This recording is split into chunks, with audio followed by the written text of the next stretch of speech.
একই আকাশ, একই বাতাস, একই যন্ত্রণা। ভারতে ঘুরতে যেতে আগ্রহী বাংলাদেশিদের বড় খবর দিল দিল্লি। প্রায় ২ বছর পর আগামী ২৮ জুন থেকে আবারও ট্যুরিস্ট ভিসার আবেদন গ্রহণ শুরু করছে দেশটি।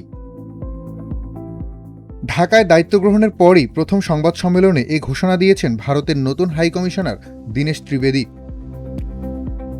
তিনি জানান, প্রাথমিকভাবে ঢাকা, চট্টগ্রাম, রাজশাহী, সিলেট ও খুলনার ৫টি ভারতীয় ভিসা অ্যাপ্লিকেশন সেন্টারের মাধ্যমে আবেদন জমা নেওয়া হবে। হাই কমিশনার জানান, ট্যুরিস্ট ভিসার স্বাভাবিক কার্যক্রম পুনরায় চালু করা হচ্ছে এবং আগ্রহীরা ২৮ জুন থেকে আবেদন জমা দিতে পারবেন। একই সঙ্গে মানবিক কারণে জরুরি মেডিকেল ভিসার সুবিধাও অব্যাহত থাকবে। পর্যায়ক্রমে দেশের অন্যান্য শহরের ভিসা সেন্টারেও একই সেবা চালু করা হবে বলেও আশ্বস্ত করেছেন ত্রিবেদী।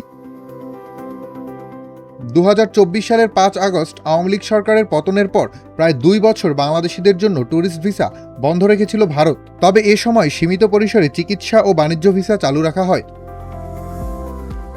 দ্বিপক্ষীয় সম্পর্ক স্বাভাবিক করার লক্ষ্যেই ভারতের পক্ষ থেকে এ সিদ্ধান্ত নেওয়া হয়েছে বলে মনে করছেন বিশ্লেষকরা। নতুন এই উদ্যোগের মাধ্যমে বাংলাদেশ ও ভারতের মধ্যে যোগাযোগ ও পারস্পরিক সম্পর্ক আরও জোরদার হবে বলে মনে করছেন তারা। আতিকুর রহমান, আজকের পত্রিকা।